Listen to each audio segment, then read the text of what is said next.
I opened this video with an excerpt from A Billion Wicked Thoughts. She wore her best lingerie, an expensive and very hot silky set from Victoria's Secret. She never wore that for me. I didn't even know that she had bought it. She spent hours on her hair and makeup. As soon as I got to see her, fully decked out in her erotic best, there was a knock at the door. He had arrived. She sashayed to the door and opened it, completely ignoring me. He walked in. He was a foot taller than me, with huge biceps. He looked my wife over from head to toe and smiled. He was very happy. I could tell how happy by the huge bulge in his pants, but I already had a bulge in my pants too. I will start with the obvious. The appeal of NTR, netarare or netarase, is the sexual fantasy of being cheated on, cuckolded, which got me thinking while staring at a wall, a favorite activity of mine. Why does the thought, the fantasy of a 6'3" black dude railing my girlfriend in front of me so intensely arousing? And honestly, it really is a problem. I keep finding myself jacking it multiple times a day exclusively to NTR, especially netarase. It's like crack cocaine. I can't get enough of Lali Berté, Ratatat74, and Terasu MC. The Korean artists know what's up. And it would seem that I'm not the only one. Surprisingly, the cuckoldry fetish is very popular, tragically so. I quote again from A Billion Wicked Thoughts.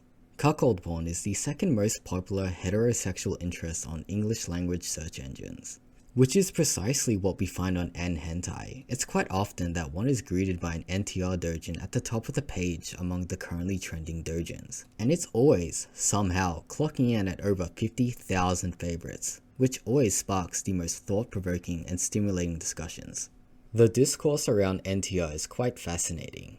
It's the only fetish I've seen that drives people mad. For people who don't even have the fetish, the mere utterance of NTR sends them on an erotic tirade, to volcanic uproar of the most splendid displays, to reality bending that even rivals the schizophrenic. All one has to do is scroll down to the comment section of any NTR doujin to see the madhouse-like babbling that it produces. People spew their radioactive and vitriolic hatred all over the walls with the same vigor that I, in my euphoria, coat the ceiling while watching Tyrone rail my girlfriend.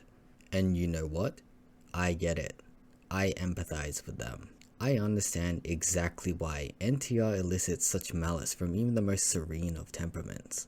Of all the fetishes, NTR, specifically cuckoldry, is the only fetish that severely violates deep-rooted and sacred sociological programming. There's a sanctity about a relationship, a monogamous pairing, a bond made of love and absolute trust, a sacred space shared between two people. To warp, bend, defile such a space is instinctually unsettling.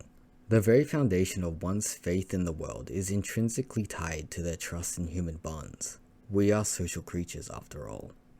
This is why Dante conceptualized betrayal as the sin belonging in the lowest, deepest part of hell. Betrayal directly undermines any reason and motivation to act morally in the world or towards another human being. Two people agree to do this to you. Your significant other, who, instead of honestly communicating her problems about the relationship with you, goes behind your back and finds someone else.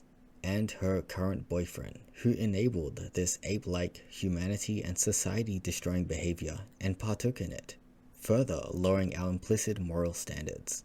They both consciously and willingly committed one of the more atrocious acts within an interpersonal context. And yet, they get to walk away with a clean conscience, unbothered by the egregious transgression. Unfortunately, you find yourself below moral consideration. The meaning of all is fair in love and war starts to make sense to you.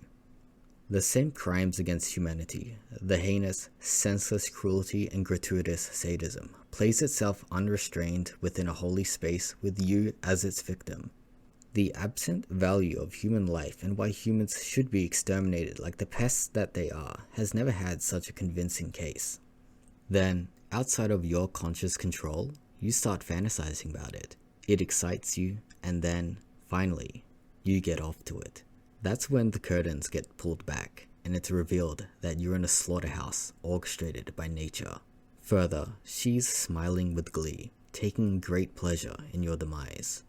The whole ordeal is nature's symbolic ritual to communicate to you that you have no value as an organism and to human society. It's why your perpetrators get to walk free from any taint on their moral conscience. They're just doing nature's bidding. This is what goes on within the subconscious of the average person.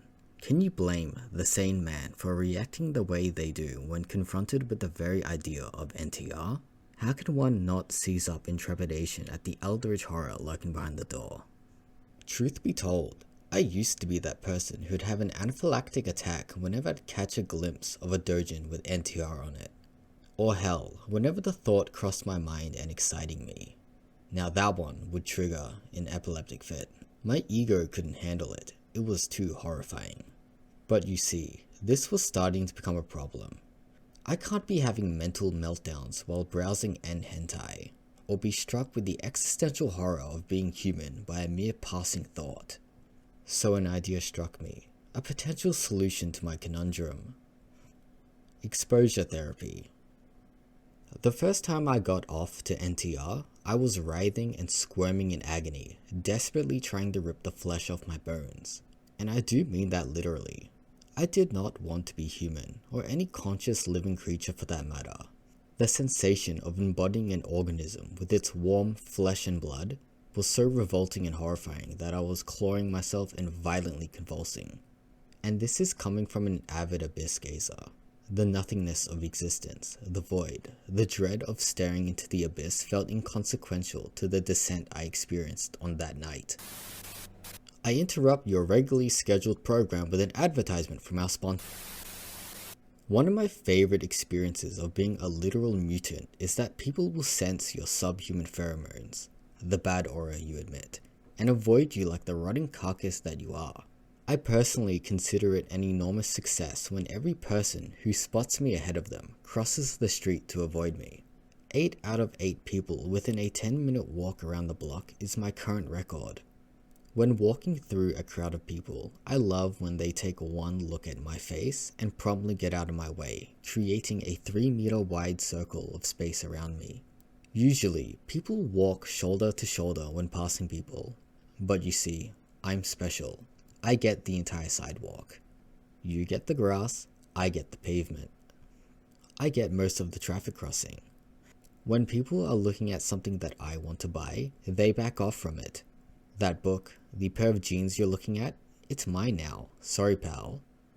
It really is about appreciating the small pleasures in life, you know. Back to your regularly scheduled YouTube rot session.